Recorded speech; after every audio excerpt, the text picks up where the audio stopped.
नामपूर बागलाण तालुक्यातील नामपूर येथील आंबेडकर नगरमध्ये ग्रामपंचायतीच्या भोंगळ कारभाराचे आणि भ्रष्टाचाराचे धक्कादायक वास्तव चव्हाट्यावर आले आहे.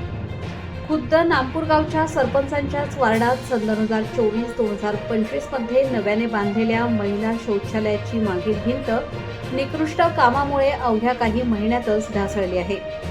दिव्याखाली अंधार या उक्तीप्रमाणे सरपंचांच्याच वार्डात हा धक्कादायक प्रकार घडल्याने सरपंच आणि ग्रामविकास अधिकारी नेमके काय करत आहेत असा संतप्त सवाल नागरिक विचारत आहेत. संपूर्ण गावाला विकासाचे धडे देणाऱ्या सरपंचांच्या स्वतःच्याच वार्डात निकृष्ट दर्जाच्या कामांचा सुळसुळाट झाला आहे. यावरून ग्रामपंचायतीचा कारभार किती पारदर्शक आहे हे स्पष्ट होते.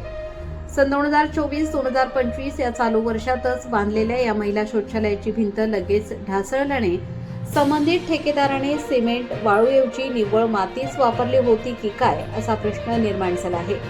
तसेच महिला शौचालयाच्या अगदी समोरच डॉक्टर बाबासाहेब आंबेडकर संविधान सभागृह उभे आहे.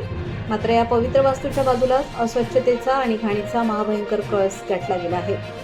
एवढा मोठा प्रकार घडूनही आणि दुर्गंधी पसरलेली असतानाही सरपंच, ग्रामविकास अधिकारी आणि ग्रामपंचायत प्रशासनाने याकडे सोयीस्कर डोळे झाक केले आहेत. नागरिकांमध्ये ग्रामपंचायतीविरुद्ध तीव्र संताप खदखदत आहे.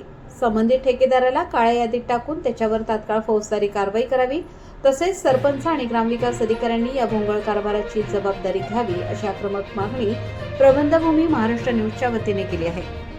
संबंधित प्रशासनाने तातडीने दखल घ्यावी व नागरिकांना योग्य तो न्याय मिळवून द्यावा. प्रबंधभूमी महाराष्ट्र न्यूजसाठी विभागीय संपादक चेतन दाणी, बागलाण.